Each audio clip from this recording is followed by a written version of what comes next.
Iya, Mungkin jadi di vampir Cina juga bisa dikasih.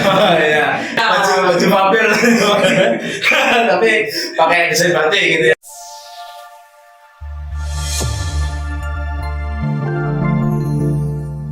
Halo Sobat Semanggi, ya kembali lagi bersama kita para settingnya PT SKI.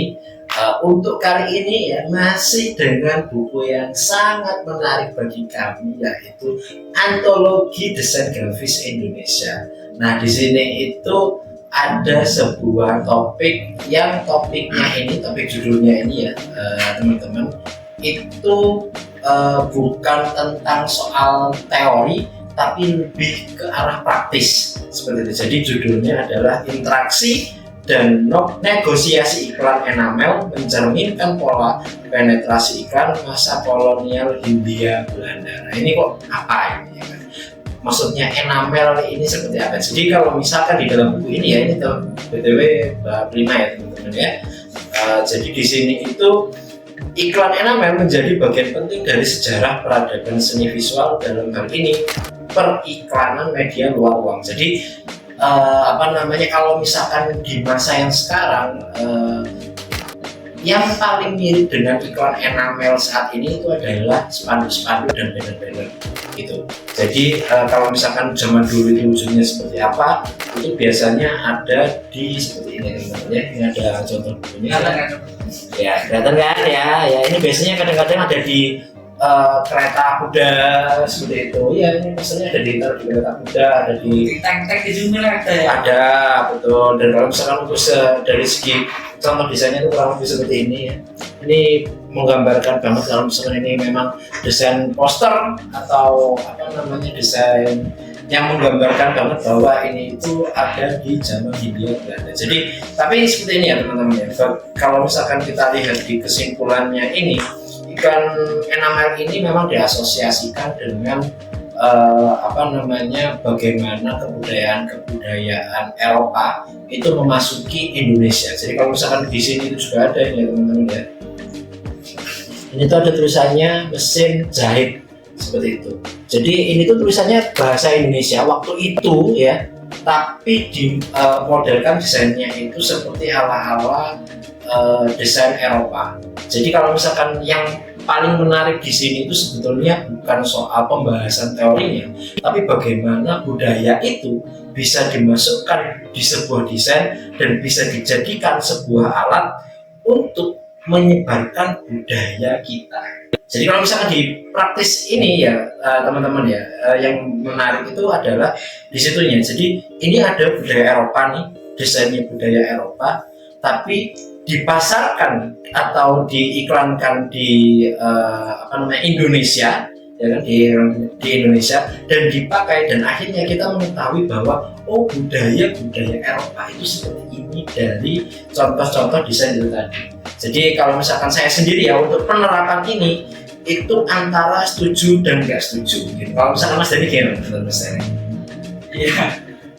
Mungkin kalau yang bisa saya ambil dari pusat tadi, mungkin kalau itu adalah kultur mungkin ya, kultur dari zaman dulu, dari Belanda atau dari luar Indonesia itu pertama kali mungkin diperkenalkan ke Indonesia mungkin dengan tujuan mungkin mau menggait customer atau apapun itu di Indonesia, sehingga mungkin desainnya pun mungkin masih zaman dulu kan ya, masih zaman dulu, terus penempelannya pun juga masih terbatas. Cuman mungkin pada saat itu juga seperti itu desainnya, tapi kalau bagi saya sendiri sih setuju, karena memang kan itu budaya dari luar walaupun masuk ke Indonesia, tapi kan tetap orang Indonesia pun tetap merevisi atau menuangkan ide dari mereka sendiri yaitu ini supaya nanti dia bisa menyesuaikan, karena mereka kan cuma membuat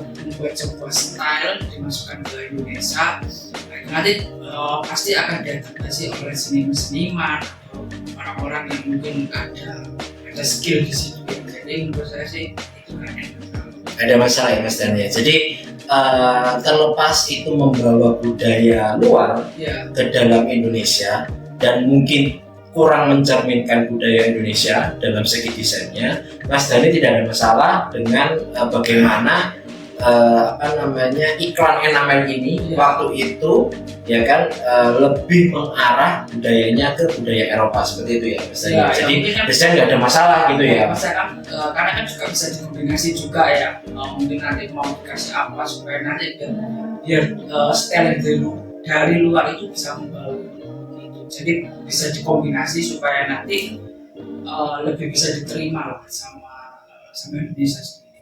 Kalau Mas Dikri bagaimana Mas Dikri? Menurutku setuju sih, benar kata Mas Adi, budaya Eropa atau budaya luar itu bisa dicampur dengan budaya kita akan menjadi kultur baru, mungkin kultur baru, mungkin ilmu baru lah dalam desain, mungkin bisa digabung budaya Eropa, mungkin bisa dijadikan budaya Indonesia seperti batik juga dicampur. Oh, betul. Motif baru muncul Dari segi style juga bisa dicampur adukan, bisa di bahasanya di fusion lah ya bahasanya ya. Jadi kan kalau misalkan yang kita tahu itu semacam desainnya batik, tapi pengaplikasiannya mungkin bisa di baju ceongsam atau seperti itu ya. Mungkin kalau misalkan iya, jadi di vampir Cina juga bisa iya betul. Baju vampir tapi pakai desain batik gitu ya tadi ya. Iya. Betul juga sih.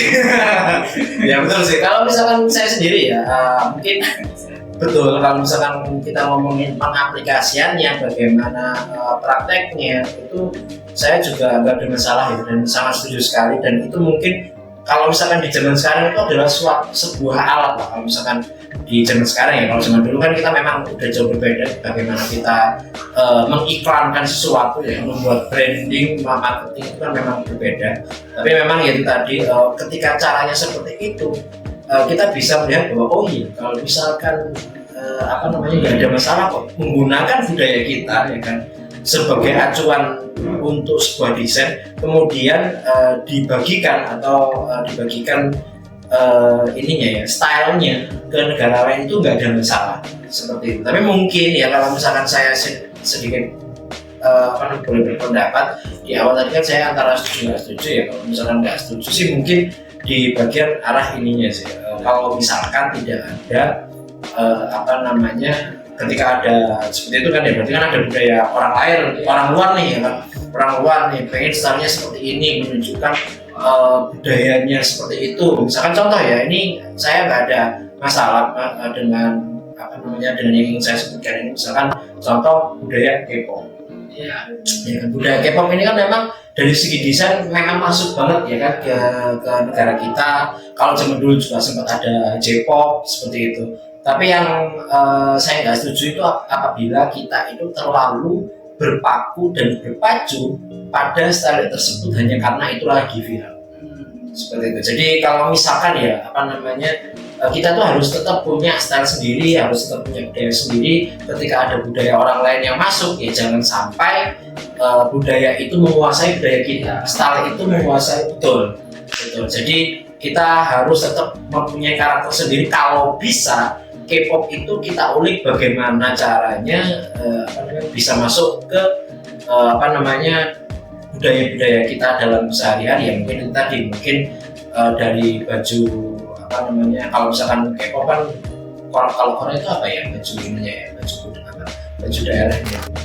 Pokoknya adalah yang mirip baju-baju daerahnya itu tapi dikasih motif-motif batik seperti itu. Jadi agar kita itu tidak terlalu berfokus atau tenggelam dalam budaya orang lain.